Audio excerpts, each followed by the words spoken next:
100% job గ్యారెంటీతో ISTTM business school admissions open. Welcome to Suman TV. నేను మీ ఈశ్వర్ కొక్కంటి. ఇంటర్వ్యూ లేకపోయే ముందు ఫస్ట్ ఆ వీడియో చూడండి. తిన్నావా సచ్చినావా ఏం బా ఎట్లుండాలి అని అడిగేవాడు లేదు సార్. నాకు ఇడా బిడ్డలు గుర్తొస్తాడారు, నేను బతకలేదు సార్. ఇడా దయచేసి ఎవరైనా నన్ను ఇట్లా సాయం చేయండి. ఈ కోవిడ్ నుంచి నన్ను బయటపడేయండి సార్. ఎవరు చెప్పినా కూడా ఈ ఏజెంట్ కూడా కానీ నా మాట వినడం లేదు సార్. డబ్బులు కట్టు అంటున్నారు. నా కాడ అంత డబ్బులు లేదు. ఏం చేసేది సార్? నేను కూలి చేసుకుంటేనే పని జరుగుతుంది. ఏదో ఇక్కడ నాకు చెప్పిండే పని వచ్చేసి చూశారు కదా ఆ వీడియో. ప్రస్తుతం ఆ వ్యక్తి మన స్టూడియోలో ఉన్నారు. ఆయన అడిగి మరిన్ని విషయాలు తెలుసుకుందాం. నమస్తే శివ గారు. నమస్తే సార్. బాగున్నారా? చూసారా మీ వీడియో? చూసాను సార్. మీరేనా అది? నేనే సార్. మొత్తం దాని గురించి తెలుసుకునే ముందు మీది ఏ ఊరు శివ గారు? మాది ఇక్కడే సార్, మదనపల్లి పక్కన చింతపర్తి గ్రామం, బయలుపాడు మండలం, బీసీ కాలనీ. మీరు ఎంతమంది అన్నదమ్ములు శివ గారు? మేము 7 మంది అన్నదమ్ములం సార్. అందులో 2 చనిపోయారు, 5 మంది ఉన్నారు సార్. మీరు ఏం పని చేసేవాళ్ళు ఇక్కడ చింతపర్తిలో ఉన్నప్పుడు? పాత్రలు వ్యాపారం చేసేవాడిని సార్. వంట పాత్రలు వ్యాపారం చేసేవాడిని. అది ఈ మధ్య వ్యాపారాలు లేక ఇక్కడ ఉండి హౌస్ కట్టుకోవడానికి కొంచెం అప్పులు చేశాను. ఎంత చేశారండి? ఒక 5 లక్షల దాకా అప్పు అయింది. అయితే హౌస్ కూడా ఇంకా పూర్తి అవ్వలేదు సార్. బాల్ కట్టి చేశాను అంతే, ఇంకా హౌస్ ఫుల్ అవ్వలేదు. ఏదో అప్పులు చేశాను కదా, అప్పులన్నా కడదామని బయటదేశం వెళ్ళాను. అక్కడికి వెళ్ళేసరికి ఏదో సంపాదించి కడదామని చెప్పని ఏజెంట్కి కలిసాము. పెళ్ళి ఎప్పుడు అయిందండి? నాకు పెళ్ళి ఒక 18 ఏళ్ళు అవుతుంది సార్. 2 కూతురు సార్. ఓకే. ఇప్పుడు ఈ పాత్రల వ్యాపారం ఎన్ని సంవత్సరాలు చేశారు? మా నాయనోళ్ళ నుంచి అలాగే చేస్తూ ఉన్నాం సార్. మా నాన్నోళ్ళ నుంచి అప్పటి నుంచి ఇదే వ్యాపారం, బోగుల వ్యాపారమే చేశారు, పాత్రల సామాన్లు. కానీ ఇప్పుడు ఎవరు పెద్దగా ఎన్ని కొనడం లేదు, వ్యాపారాలు లేవు, ఏమీ లేవు. దానివల్ల ఈ అప్పులు ఇంట్లో పోషణ జరగడం కష్టమైపోయింది. ఇంకా అప్పు చేసి కువైట్ వెళ్ళాలని అనుకున్నాను. అప్పు చేశాను, కువైట్కి వెళ్ళాను. ఇప్పుడు కువైట్కి వెళ్ళాలని మీరే అనుకున్నారా? ఎవరన్నా చెప్తే పోవాలనుకున్నారా? లేదు సార్, నేనే వెళ్ళాలనుకున్నాను. అందరూ అనుకుంటుంటే కువైట్కి వెళ్తే జీతం బాగుంటుంది, ఏదో మనం అప్పులు గిప్పులు కట్టేసి హౌస్ కట్టుకోవచ్చు, పిల్లల భవిష్యత్తు కూడా కొద్దిగా బాగుపరచుకోవచ్చు అని అక్కడ ఇక్కడ కువైట్కి వెళ్తున్న వాళ్ళు వచ్చిన వాళ్ళు అంటుంటే నేను వెళ్దామని చెప్పని అనుకున్నాను సార్. ఓకే. ఇప్పుడు కువైట్కు మీరు వెళ్ళేందుకు ఎవరిని సంప్రదించారు? ఏ ఏజెంట్ దగ్గరికి వెళ్ళారు? హైదర్ భాషా అని ఆయన సంప్రదించాం సార్. ఆయన 80,000 అడిగాడు సార్. 80,000 అడిగితే లేదు 70,000 ఇస్తానని చెప్పాను సార్. లేదు 75,000 ఇవ్వండి అన్నాడు. 50,000 ఇచ్చాము. మళ్ళీ జీతం వచ్చిన తర్వాత నా దగ్గర లేదు సార్, ఇప్పుడు జీతం రాగానే మీకు అమౌంట్ ఇస్తాను, నా దగ్గర లేదని చెప్తే సరేలే అని చెప్పని నాకు పంపించారు సార్. ఓకే. ఇప్పుడు మీకు ఆయన కువైట్కి పంపించేటప్పుడు అక్కడ ఏం పని అని మీకు చెప్పారు సార్? నాకు ఒక గొర్రెల కాటుకని చెప్పాడు. కానీ వ్యవసాయం లాగా ఉంటుంది, నువ్వు చేసేది పెద్ద కష్టం ఏం లేదు. పచ్చగడ్డి ఉంటుంది, గడ్డి కోసి ఆవిడికి మేత వేసేది, ఆ గొర్రెలతోటి మొత్తం క్లీన్ చేసేది, ఆవిడికి నీళ్లు పెట్టుకునేది, నువ్వు వేసే రూమ్ లో పడుకునేది ఉంటుంది అని మాత్రమే చెప్పాడు. ఓకే. మీరు ఎప్పుడు వెళ్ళారు కువైట్కి? నేను 6వ నెల 9వ తారీఖు ఇక్కడ బయలుదేరాను సార్. 10వ తారీఖు కువైట్లో దిగాను. అక్కడ మిమ్మల్ని ఎవరు రిసీవ్ చేసుకున్నారు? అక్కడ ఇంకో ఏజెంట్ ఉన్నారు సార్, ఆడమ్మ, ఎర్రమ్మ అని. ఆయన వీజా తీసింది. ఆ వీజా తీసి ఇతను పంపించింది. ఆమె వచ్చి రిసీవ్ చేసుకుని వెళ్ళింది సార్. రిసీవ్ చేసుకొని మీ కపిల్ దగ్గర వదిలింది. ఆ కపిల్ వాళ్ళ ఇంటి దగ్గర వదిలింది. కపిల్ లేడు, ఏదో పని మీద వెళ్ళాడు. అతను వాళ్ళ ఇంటి దగ్గర వదిలేసి వెళ్ళింది సార్. మళ్ళీ మీరు కపిల్ వాళ్ళు ఎవరు వచ్చారు మిమ్మల్ని పలకరించను?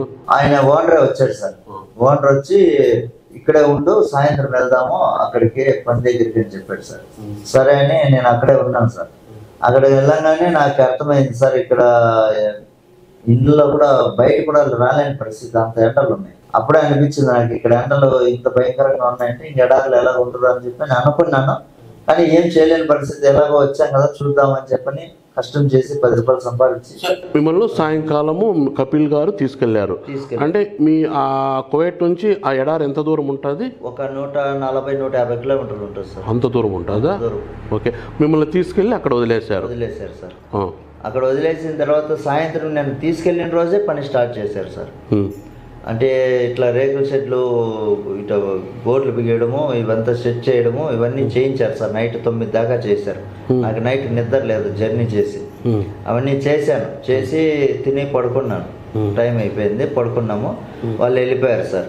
నాతో పాటు శ్రీలంక అతను ఒక అబ్బాయి ఉండేవాడు సార్ అక్కడ. ఆ అబ్బాయి ఉండేవాడు. ఆ అబ్బాయి నేను వెళ్ళిన ఒక 4 రోజులకి ఇంటికి వెళ్ళిపోయాడు. అతను నాకు ఈ పని ఇలా చేయాలి పలాంది చేయాలి, లేకపోతే అతను కోపం చేసుకుంటాడు, అరుస్తాడు, అది ఇది అన్నాడు సార్. ఆ 4 రోజులు శ్రీలంక అతనితోటి నాకే గొడవ అయింది సార్. ఆ శ్రీలంక అతను నన్ను కొట్టాడు కూడా. ఎందుకు? పని అతను చెప్పే భాష నాకు అర్థం అవ్వదు. అతనికి తెలుగు రాదు, నాకు వాళ్ళ భాష నాకు రాదు, శ్రీలంక భాష రాదు, అరబీ రాదు, హిందీ రాదు వాళ్ళకి. నాకు కొద్దిగా హిందీ వచ్చు, ఆ హిందీ ఉరువు రాదు వాళ్ళకి. నాకు భాష రాకపోవడం వల్ల వాళ్ళు పట్టుకొని అతను కొడితే నేను ఈయన కపిల్ వచ్చేసరికి ఆ మరుసటి రోజు చెప్పాను సార్, ఇలా కొడుతున్నాడు చేస్తున్నాడు అంటే ఆయన పట్టించుకోలేదు. కపిల్ పట్టించుకోలేదు. సరేలే అని చెప్పని అతను వెళ్ళిపోతాడు 4 రోజులు అని చెప్పనేసి అనుకొని నేను గమనం సర్దుకొని పని చేసుకుంటూ వెళ్ళేవాను సార్. నాకు పొద్దున్నే లేనప్పటి నుంచి గొర్రెలకి నీళ్లు, పావురాలకు మేత, బాతులకు నీళ్లు, మేతలు, మళ్ళా కోళ్ళు ఉన్నాయి సార్, కోళ్ళకి నీళ్లు, మేత, మళ్ళా ఈ లవ్ బర్డ్స్, గువ్వలు, పిచ్చుకలు, ఈ రకరకాల పక్షులు ఉన్నాయి అక్కడ. వాటికన్నిటికీ నీళ్లు, మేత పెట్టాలి. మళ్ళీ పిల్లిలు ఉన్నాయి, పిల్లిలకి మేత పెట్టాలి, నీళ్లు పెట్టాలి. మళ్ళీ ఇక్కడ తొండం కోళ్ళు అంటారు సార్, అవి పెద్ద సైజు కోళ్ళు. ఆ కోళ్ళకి నీళ్లు, మేత పెట్టాలి. ఇంకా ఈ కుక్కలకి మేత, అన్నము, నీళ్లు, తిండి చూసుకోవాలి. ఇంకా అవి సాలక ఇంకొక 300 చెట్లు ఉన్నాయి సార్, చిన్న చెట్లు. అక్కడ ఎడారికి మన భూమికి ఆ భూమికి చాలా తేడా ఉంది కాబట్టి అక్కడ బతకవు అవి. అతను ఏం చేస్తున్నాడంటే నల్లతుమ్మ చెట్లు, ఈ కంప చెట్లు, ఇలాంటివి సాగుతున్నాడు సార్. అవి ఏంటంటే చిన్న మొక్కలు సాగుతున్నాడు. అవి కనీసం అంటే ఒక 2 కిలోమీటర్లు 2.5 కిలోమీటర్లు ఉన్నాయి సార్. కొన్ని దాంట్లకి డ్రిప్పులు ఉన్నాయి, కొన్ని దాంట్లకి లేవు. ఆ డ్రిప్పులు లేని దానికి కనీసం అంటే నీళ్లు మోసుకుపోయి 2 కిలోమీటర్లు మోసుకుపోయి నీళ్లు పోయాలి. ఇప్పుడు అక్కడ మీరు వెళ్ళిన 4 రోజులకు శ్రీలంక అతను వెళ్ళిపోయాడు. అంటే అప్పటి వరకు అతను ఒక్కడే ఉన్నాడు అక్కడ?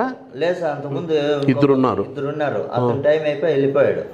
ఇంకో మనిషి రావాలని చెప్పి నా కోసం ఉన్నారు. నేను రాగానే అబ్బాయికి టికెట్ బుక్ చేశారు. అతను 3వ తారీఖు బుక్ అయింది, అబ్బాయి వెళ్ళిపోయాడు. అప్పటి నుంచి మీరు ఒక్కడే ఉన్నారు? ఒక్కడే ఉన్నాను సార్, నేను ఒక్కడే ఉన్నాను. ఇంకో అబ్బాయి అతను వెళ్ళిపోగానే నీకు ఇంకో మనిషిని పిలిపిస్తానని చెప్పాడు సార్. కానీ నాకు ఇంకో మనిషిని వస్తాడు నేను ఎన్నిసార్లు అడిగినా అతను చెవుల్లోకి వేసుకోలేదు. ఇక ఈయన రాయచూటి హైదరాబాద్ సార్ కూడా ఫోన్ చేశాడు సార్, నా దగ్గర నెంబర్ తీసుకొని ఫోన్ చేశాడు. ఫోన్ చేసి ఇంకో మనిషిని పంపిస్తాను, ఈజా పంపించు అని చెప్పని అతనితో చెప్పాడు సార్. అతను నా నెంబర్ ఎందుకు ఇచ్చావని చెప్పి కొట్టడానికి వచ్చాడు నాకు. ఎవరు? మా కపిల్.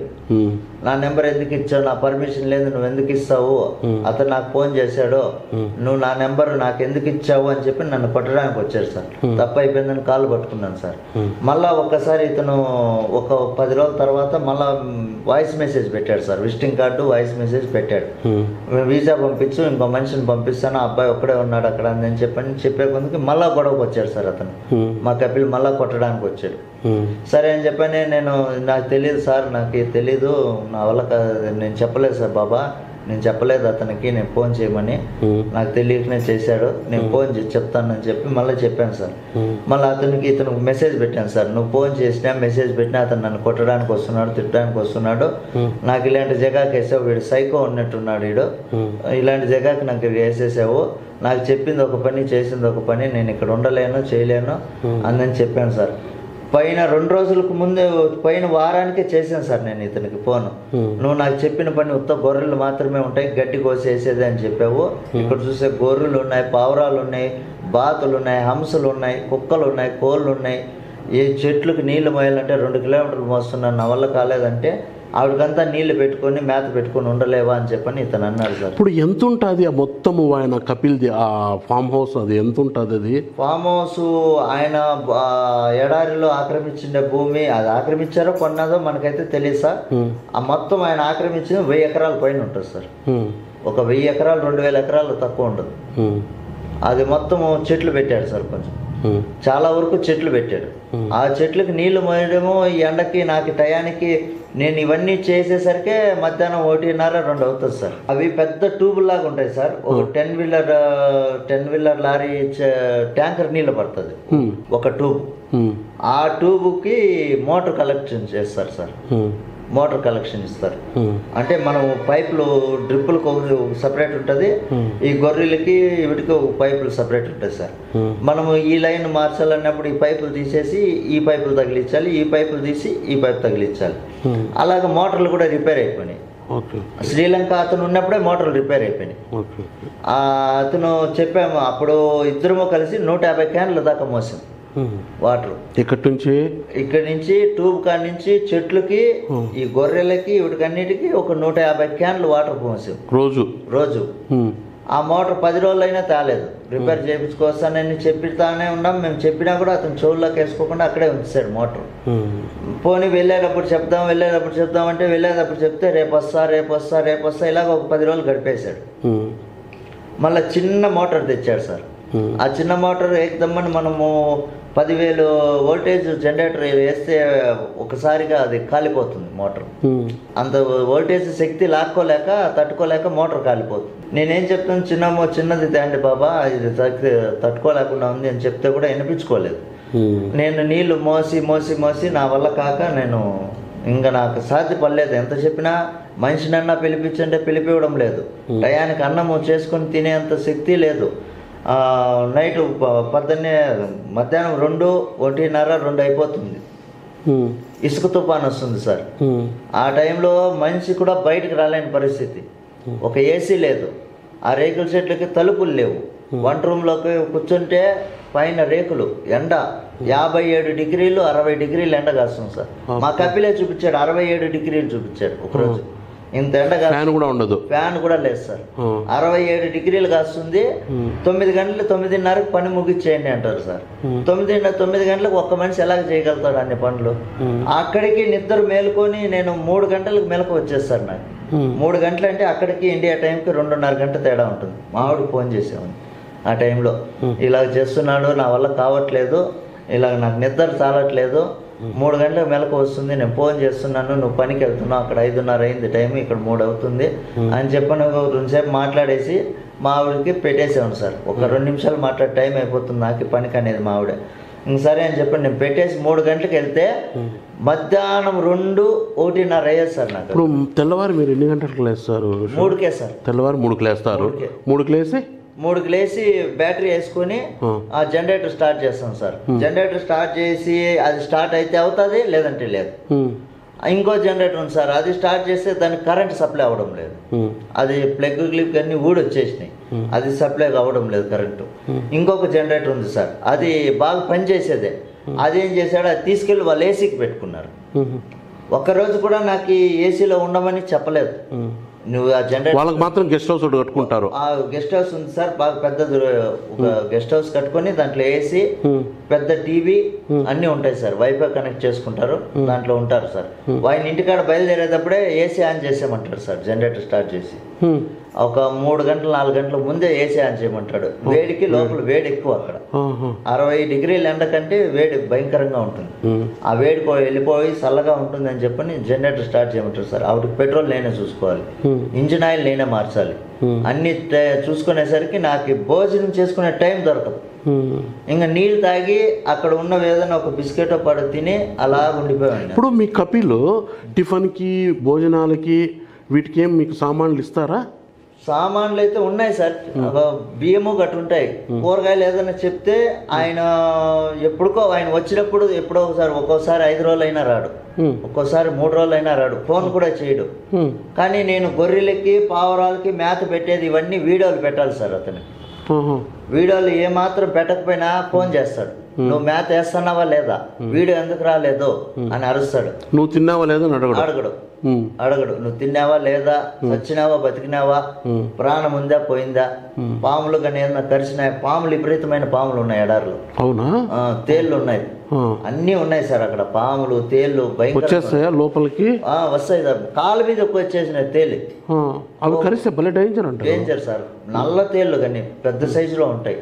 మళ్ళీ పాము అంతంత పొడుగు ఉంటాయి, కొన్ని లావు ఉంటాయి, పొడుగ్గా ఉంటాయి, కనపడవు సార్. ఆ ఎడారిలో మట్టి ఎలాగ ఉంటుందో పాము అలాగే ఉంటుంది. అది జాగ్రత్తగా గమనిస్తే సరిపోతుంది, లేకపోతే కరిసిన వెంటనే 5 నిమిషాలు అని చెప్పాడు శ్రీలంక అతను కూడా.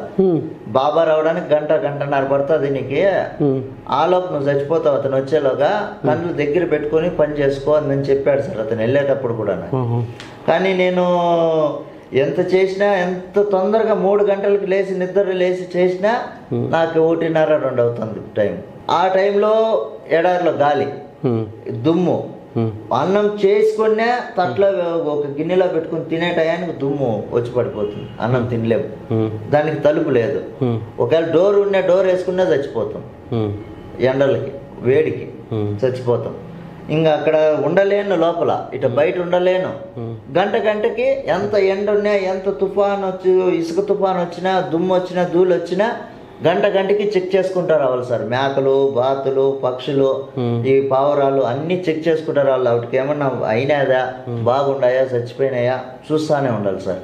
మేకపిల్ల ఒకటి ఈనింది సార్, ఆ గొర్రెపిల్ల ఒకటి ఈనినప్పుడు అదేమైందంటే చనిపోయింది ఎండకి. అది కడుపులో చనిపోయిందో బయట చనిపోయిందో ఆ దేవుడికి తెలియాలి, నేనైతే చూడలేదు. అది నొప్పులు తింటున్నప్పుడు అయితే చూస్తే దగ్గర పోయి చూడు అన్నాడు, చూశాను. అది వీడియో సెల్లో వీడియో కాల్లో మాట్లాడేది చూపించాను. అతను నాకు భాష అర్థం కాదు కాబట్టి బాబా బక్రీ బాబా అని చెప్పి వీడియో కాల్ చేసి చూపించాను. చూపిస్తే అతను చూసి దగ్గర పోయి చూడు అని చెప్తాడు. దగ్గర పోయి చూస్తే ఎనికి వచ్చే నొప్పులు తింటుంది, ఎనికి వచ్చే అన్నాడు. సరే ఎనికి వచ్చాను, గంటకి పోయి చెక్ చేస్తాను అన్నాడు. గంటకి పోతూనే ఉన్నా రేకుల షెడ్లోకి వెళ్ళింది. అది లోపల రేకుల షెడ్లోకి వెళ్ళింది, అది అక్కడే ఉంది. బిడ్డ మాత్రం బయట ఎప్పుడు ఈనేసిందో నేను చూడలేదు. నేను పోయినప్పుడల్లా లోపలే ఉంది, నొప్పులు తింటుంది, ఇంకా కనలేదు అనుకుంటూ ఉన్నా. కానీ అది ఎప్పుడో కనేసింది, బిడ్డ చనిపోయింది వేడికి. ఇసుక కాలిపోతూ ఉంటుంది అక్కడ, చనిపోయింది. బాబా వచ్చి ఏమి ఇంకా కనలేదా అది ఇది అన్నాడు. ఏమో బాబా నేను ఇప్పుడే చూస్తూనే ఉన్నా, అది అక్కడే ఉంది, లోపలే ఉంది, బయటకు రావడం లేదు, నొప్పులు తింటుందేమో ఇంకా అనుకునే ఉన్నాను అనేసి అంటే మళ్ళీ అంతా చెక్ చేస్తే అంతకు ముందు రోజే ఇసుక తుఫాన్ వచ్చింది సార్ పెద్దగా. ఇసుక అంతా కనీసం ఉంటే ఒక 5 ట్రాక్టర్లు 10 ట్రాక్టర్లు ఇసుక కొట్టుకొచ్చేసింది అక్కడ, గడ్డలు అయిపోయింది లోపల. దాని పక్కన కనేసింది సార్. అది నేను అక్కడికి వెళ్ళలేదు, ఇక్కడ లోపలే ఉంది కదా మేక అని చెప్పని ఇక్కడే చూస్తూ ఉన్నాను. అతను కొట్టడానికి వచ్చాడు, తిట్టాడు. నీ జీతం కట్ చేస్తాను, నీకు ₹1 ఇవ్వను, నీవు ఇండియాకు కూడా పోలేవు, నువ్వెవరు చెప్తావు చెప్పుకో, అది ఇది అని చెప్పని కొంచెం బెదిరించాడు సార్. నేనేం చేశాను, బాబా లోపలే ఉంది, అది నేను చూడలేదు, ఇక్కడ కనిందంటే అది చచ్చిపోయి 6 గంటలు అయిందని చెప్తున్నాడు అతను. కానీ 6 గంటలని నువ్వేం డాక్టర్ చెప్పేస్తా ఉన్నావు, నేను గంటకి ప్రతి గంటకి వస్తున్నా, ప్రతి 20 నిమిషాలు నువ్వు ఫోన్ చేయడం పరిగెత్తడం ఇదే సరిపోయింది సార్.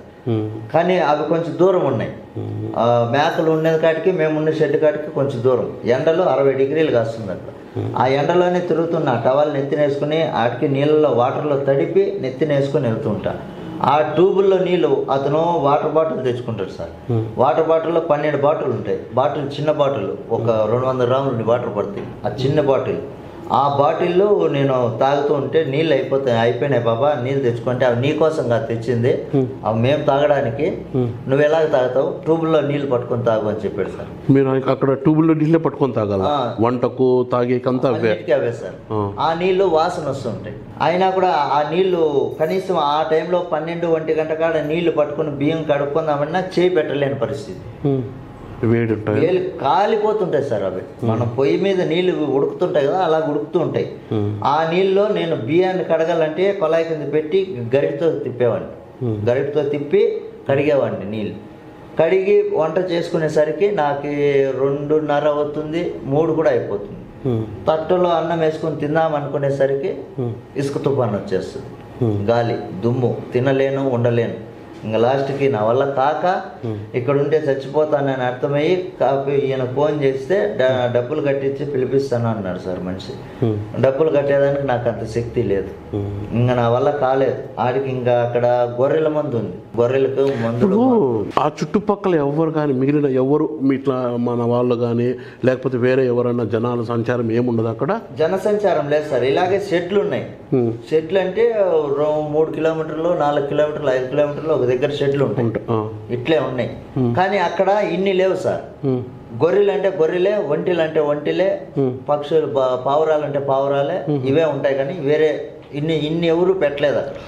అయితే ఇప్పుడు మీకు ఏజెంట్ వచ్చి అక్కడ గొర్రెలే ఉంటాయి అని చెప్పాడు. కానీ అక్కడికి పోతే గొర్రెలు, పక్షులు, కోళ్ళు, గొర్రెలు, కుక్కలు, పిల్లులు, ఈ పక్షులు, నాటుకోళ్ళు, ఈ తొండంకోళ్ళు, హంసలు, ఇవి రకరకాలు. అవి కాక మళ్ళీ దానికి చెట్లు.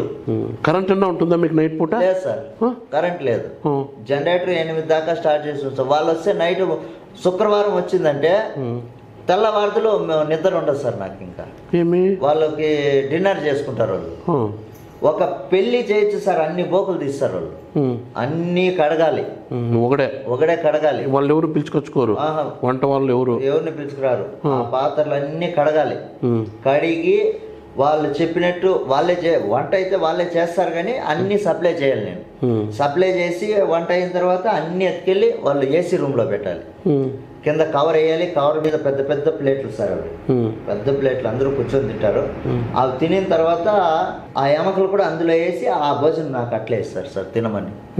వాళ్ళు తినేసిన తిండిలో వీళ్ళు తినేసిన ఎమకలు, పావురాలు ఫ్రై అవన్నీ అందులోనే వేసి ఆ భోజనం నాకు ఇచ్చేవాళ్ళు.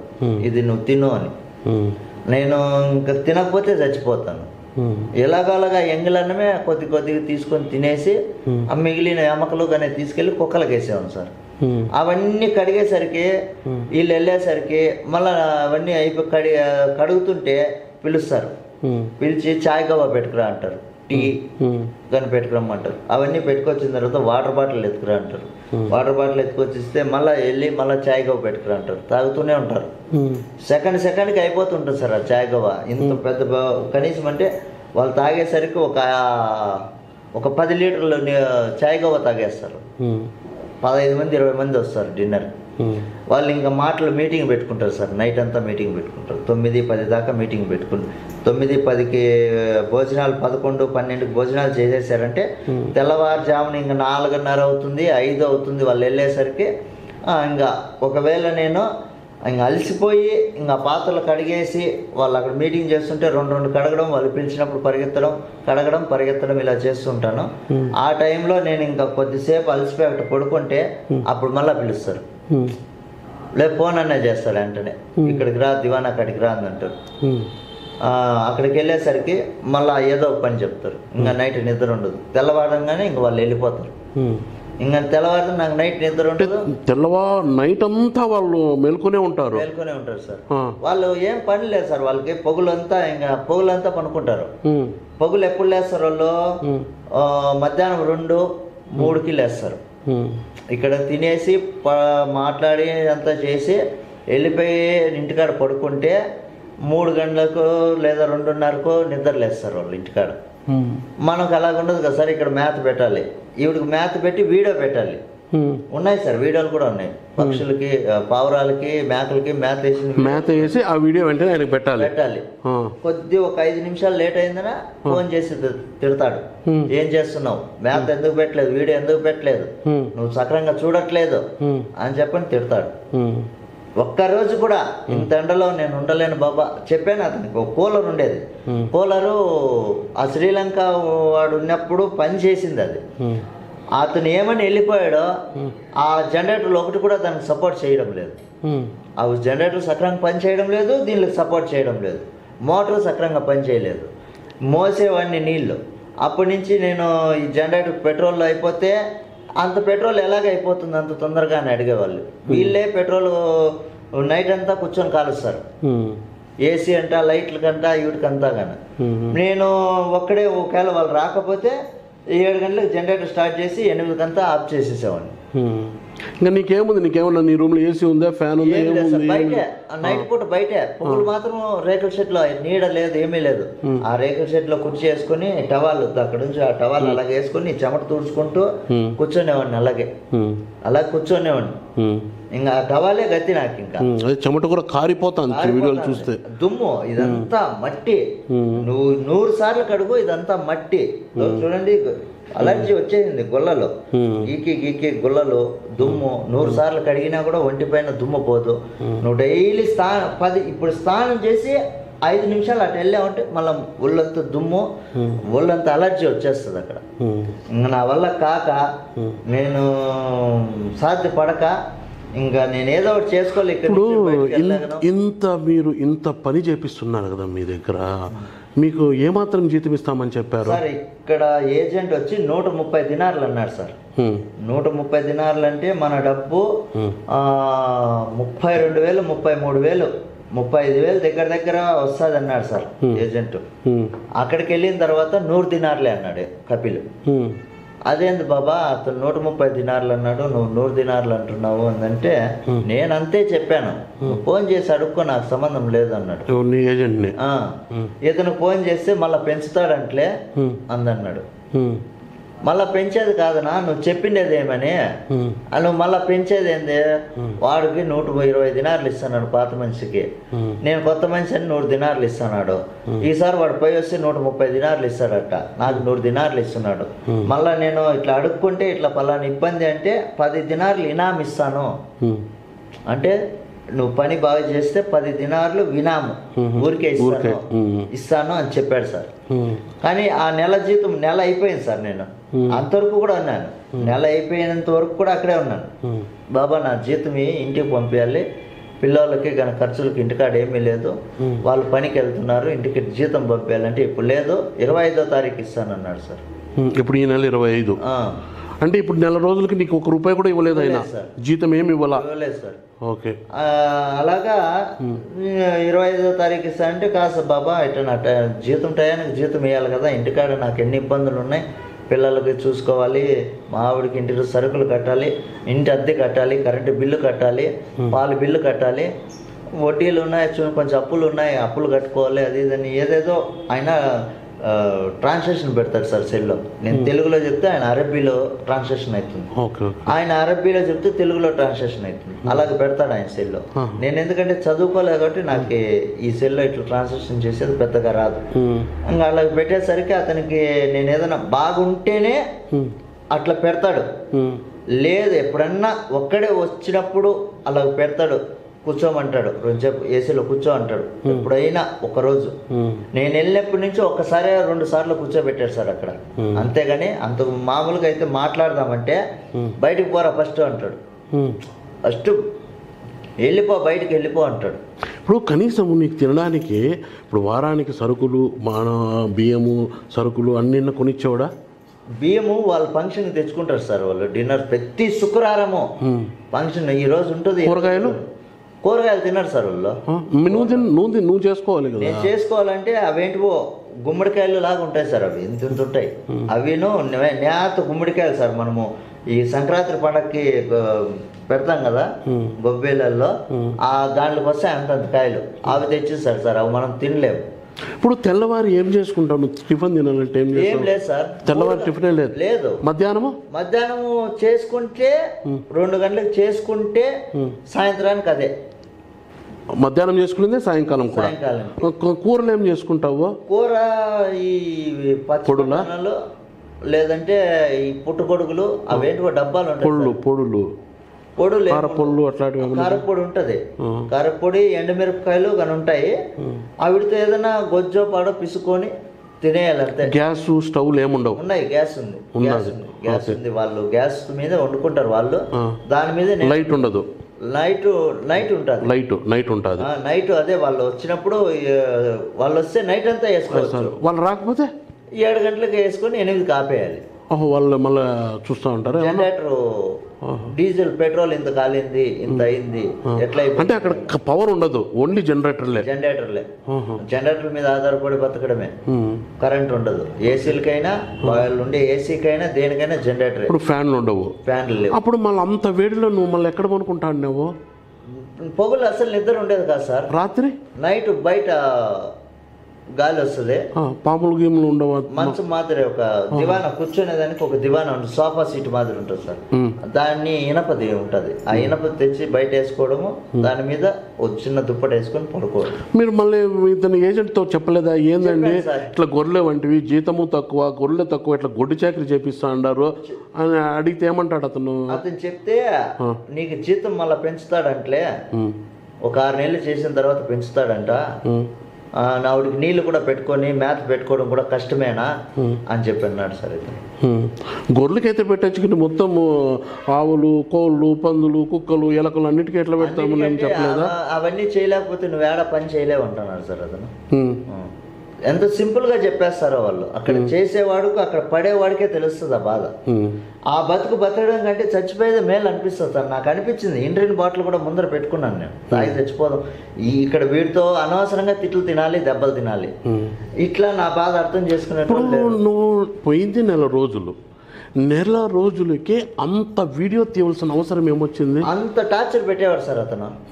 అంత టార్చర్ ఉంది, అంత పని ఉంది అక్కడ. అంత టార్చర్ పెట్టేవాడు. చీటికి మాటికి గొడవ వేసుకునేవాడు. నేను ఏ తప్పు చేయకపోయినా గొడవ వేసుకునేవాడు. పోనీ షేమింగ్ చేసుకునేదానికి ట్రిమ్మర్ తెమ్మంటే ట్రిమ్మర్ తెచ్చేవాడు కాదు. ఆ బ్లేడ్ లేదో తెచ్చేవాడు. అవి నాకు తెగదు, గడ్డం షేమింగ్ తెగదు. పోనీ ఇంతకు ముందు అతని దగ్గర ట్రిమ్మర్ ఉండేది. ఆ ట్రిమ్మర్ తీసుకుని చేసుకుందామంటే అది ఛార్జింగ్ ఎక్కేది లేదు. ఒకసారి ఇలాగంటే ఆగిపోతుంది. ఒకసారి సగం గడ్డం చేసుకున్నా సగం గడ్డం చేయలేదు, అది పని చేయలేదు. నా ముఖం నాకే అసహ్యంగా అనిపించి ఏదేదో చేసి ఆ మిషన్ పీకేసి మళ్ళీ సెట్ చేసి మళ్ళీ ఛార్జింగ్ 3 గంటలు పెట్టి చిన్నగా అడిగి కొన్ని తెగినాయి, కొన్ని ఎంటికలు తెగబోదు అంతో.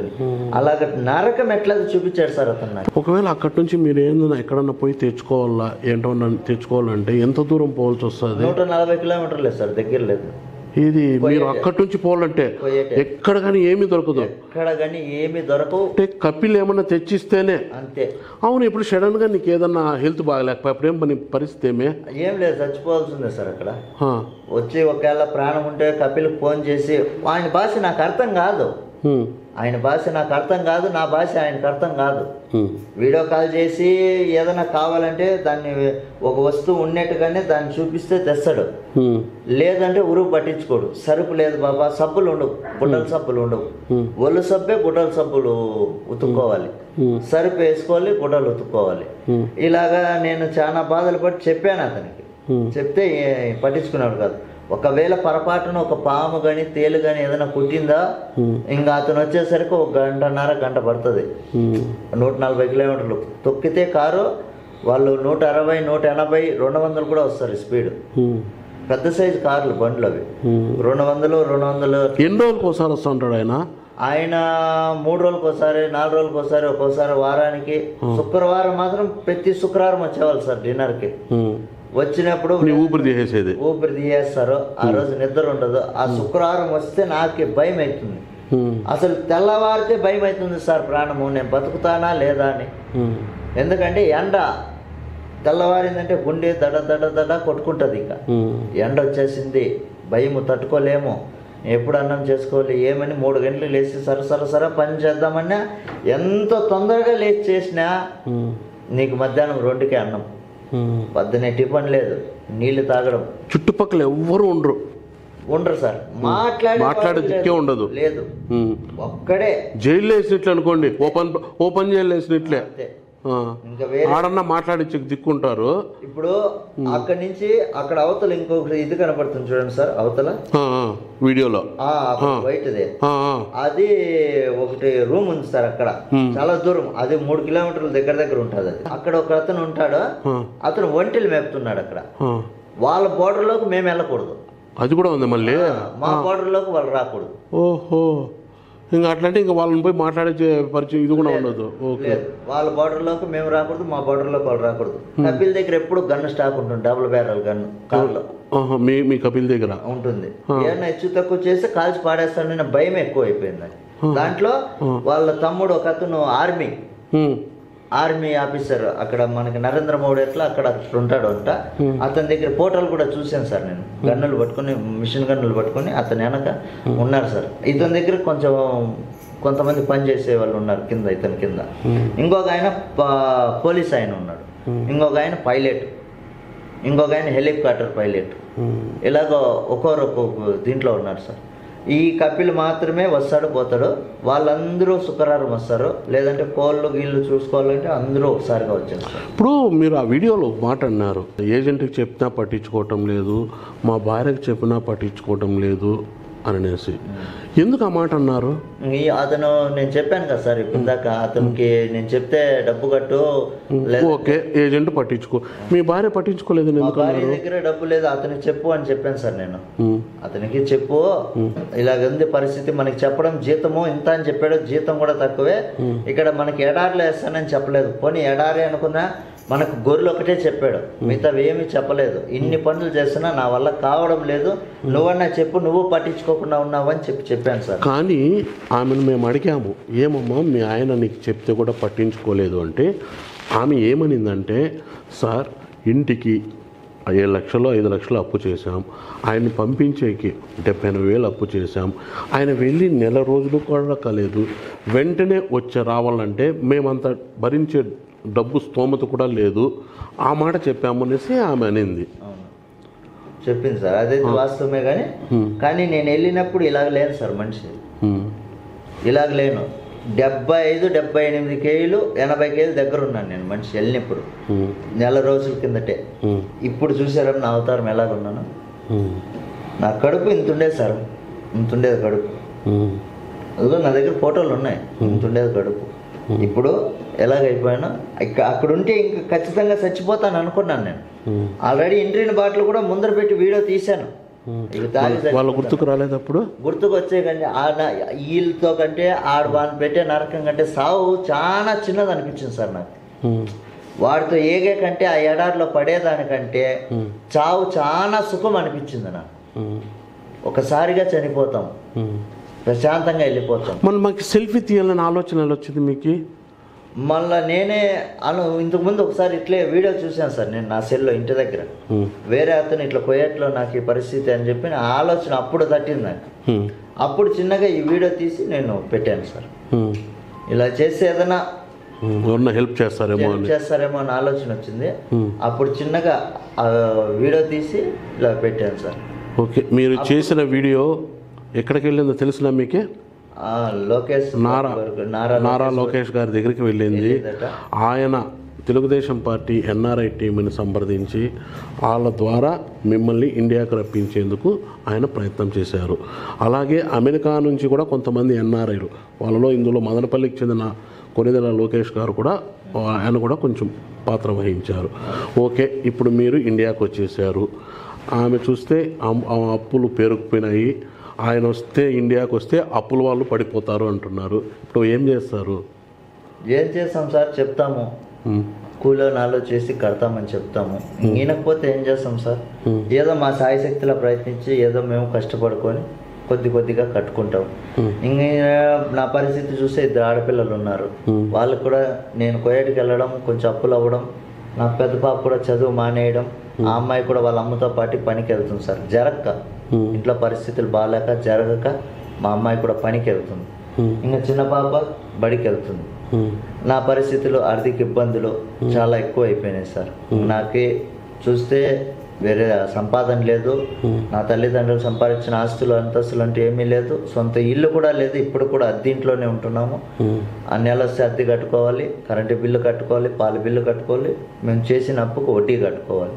మేము సంపాదించే సంపాదన వడ్డీలకు కూడా సరిపోదు సార్. అది తెలుసు కాబట్టి నేను కోయేటికి వెళ్ళాను. ఇక్కడ సంపాదించింది మనం సంపాదించి అప్పులు కట్టాలంటే కట్టలేను అని చెప్పనే కోయేటికి వెళ్ళారు.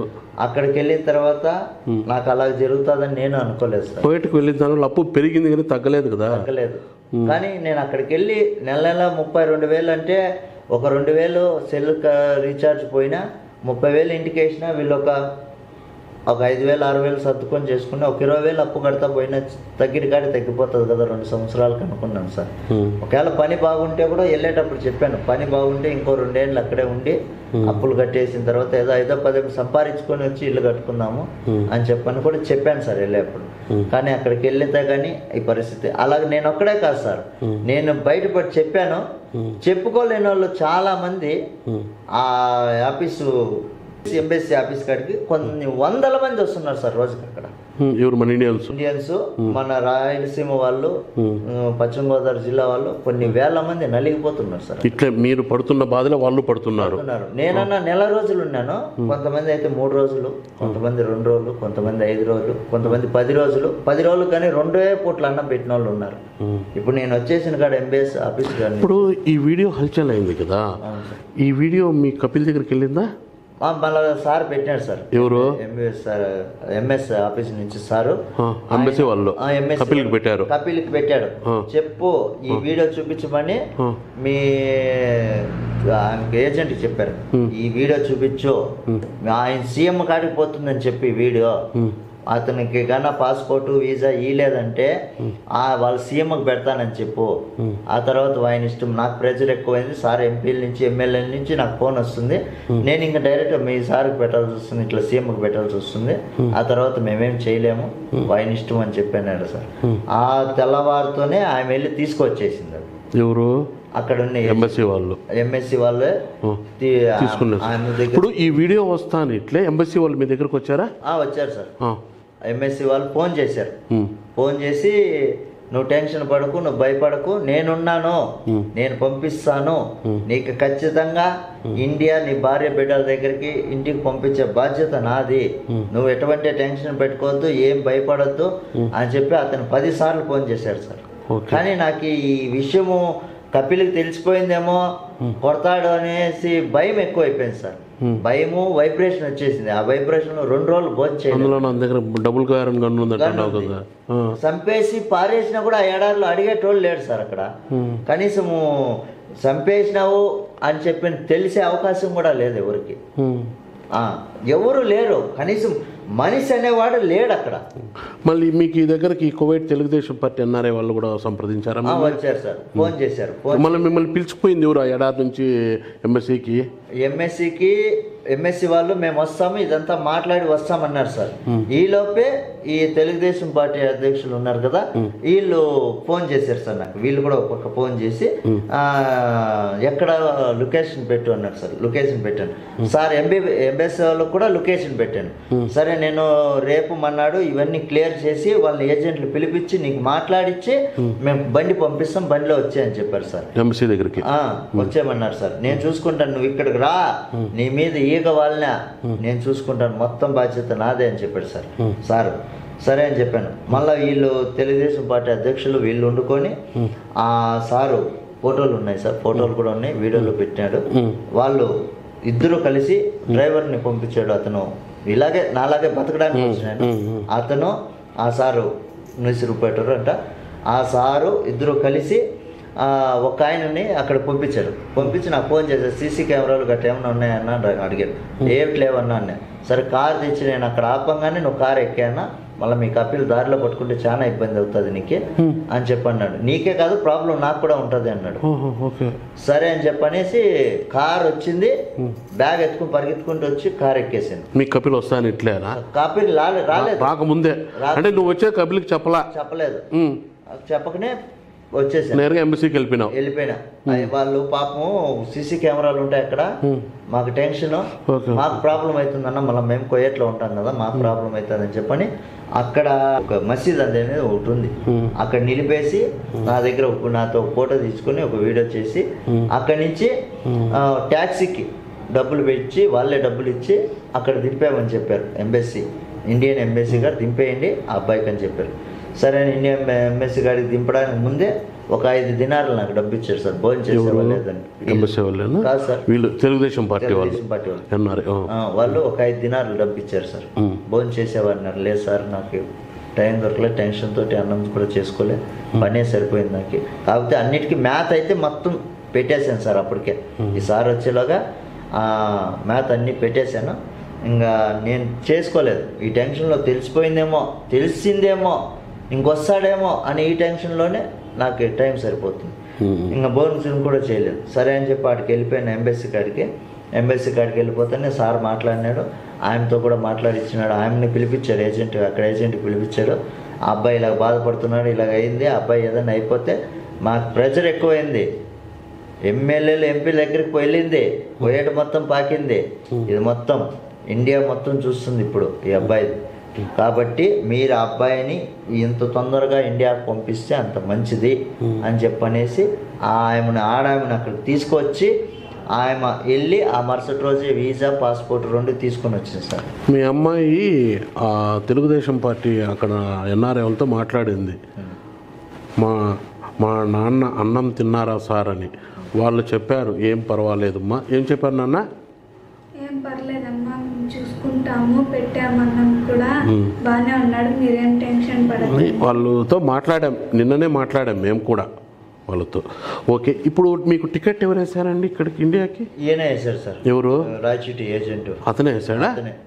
అతను వేసాడు అంటే అతను ఈ ప్రెజర్ పెట్టడం వల్ల అతను వేసాడు, లేకపోతే ఎవరు? ఎంబసీ వాళ్ళు ప్రెజర్ పెట్టడం వల్ల. ఎంబసీ వాళ్ళు ఆయన ఏజెంట్. నేను ఎంబసీ కాడ ఉన్నాను, ఎంబసీ దాకా వచ్చిందంటే చాలా ప్రాబ్లం అవుతుంది, నీకే అవుతుంది నాకే అవుతుంది, అబ్బాయికి టికెట్ వేసే అని చెప్తే అతను టికెట్ వేసాడు సార్. టికెట్ వేసాడు, లేకపోతే టికెట్ వేయడు. ఓకే, ఇప్పుడు మీరు ఈ కోయేటుకు పోయి వచ్చిన ఈ నెల రోజులకు గాను ఎంత నష్టపోయారు? ఎంత నష్టం వచ్చింది? డబ్బులు ఎంత పోగొట్టుకున్నారు? ఒక 50,000. మళ్ళా మా భార్య బిడ్డలు ఇక్కడ నేను పంపిస్తానని కొంచెం ఎంతో కొంత తప్పు చేసే ఉంటారు సార్. వాళ్ళు చేసింది నగలన్నీ తాకట్టు పెట్టేసింది, అమ్మేసిందంట కొన్ని. 4 కోట్లు అమ్మేసి డబ్బు కట్టాం సార్ ఏజెంట్. కోయేట్కి పోయేప్పుడు, కోయేట్కి వెళ్ళేటప్పుడు ఏదో బతుకుతామని చెప్పని 4 కోట్లు అమ్మేసి కట్టింది. కానీ అక్కడికి వెళ్తే కానీ తెలియదు సార్ ఎంత నరకం ఉంటుందని. కానీ అక్కడి నుంచి బతికి వస్తానని గ్యారెంటీ నాకైతే లేదు సార్. అసలు ఎంఎస్ఎల్ ఫోన్ చేసినప్పటికి కూడాను నాకు నమ్మకం లేదు. బతికి నేను ఇండియాకి వెళ్తాను, నా బిడ్డల్ని పాపం భార్యని చూస్తానని నమ్మకం అయితే నాకు లేదు. తర్వాత ఎప్పుడైతే ఎంబసీ వాళ్ళు ఫోన్ చేసి మాట్లాడి మళ్ళీ వీళ్ళు తెలుగుదేశం అధ్యక్షులు అక్కడ ఉన్న వాళ్ళతో మాట్లాడి వాళ్ళు ఎప్పుడైతే కారు తీసుకొచ్చి ఇక్కడ వదిలారో, ఇక్కడ వచ్చిన తర్వాత కనీసం 2-3 నెలలు పట్టుద్ది అనుకుంటున్నాను. ఒక్కొక్కడు అక్కడ ఎంబసీ దగ్గర అక్కడ 3 నెలలు 4 నెలలు 5 నెలల నుంచి కేసులు పెట్టి వాళ్ళ మీద, డ్రైవర్ల మీద పోయేటోళ్ళు కేసులు పెట్టి ఆ విధంగా హింసిస్తుంటే నాకే ఖచ్చితంగా కేసు పెడతాడు వీడు, ఏదో ఒక కేసు. ఒక 4-5 నెలలు గడుస్తుంది, ఇది కూడా నేను అనుకున్నాను సార్.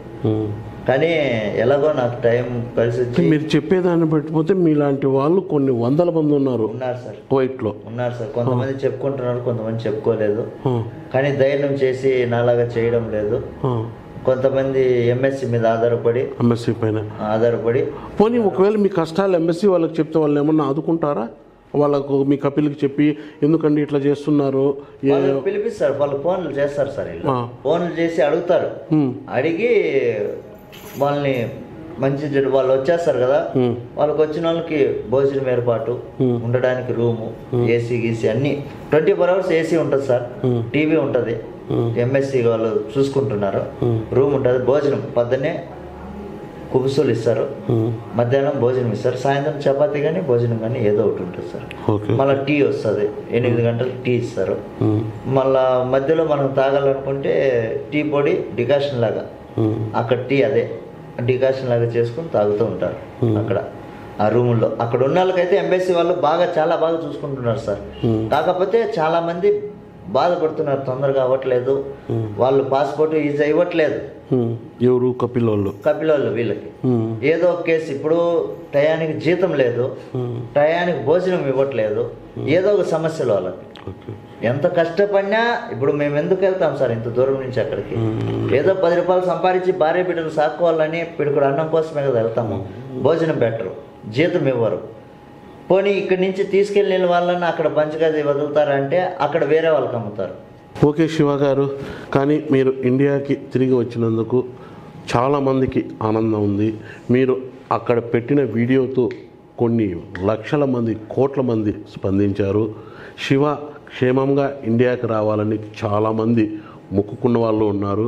అయితే తెలుగుదేశం ప్రభుత్వం ప్రస్తుత మంత్రి నారా లోకేష్ గారు వెంటనే నీ వీడియో చూసి తక్షణం స్పందించి అక్కడ వాళ్ళతో మాట్లాడి మిమ్మల్ని క్షేమంగా ఇంటికి తీసుకొచ్చారు. చూశారు కదా, ఇది శివ కన్నీటి గాథ. గతంలో అప్పులు పాలయ్యి కువైట్కి వెళ్లేందుకు మరింత అప్పులు చేసి ఆర్థికంగా చితికిపోయిన శివాను ప్రభుత్వం మరోసారి అతన్ని పట్ల కనికరం చూపి ఆదుకోవాల్సిన అవసరం ఎంతైనా ఉంది.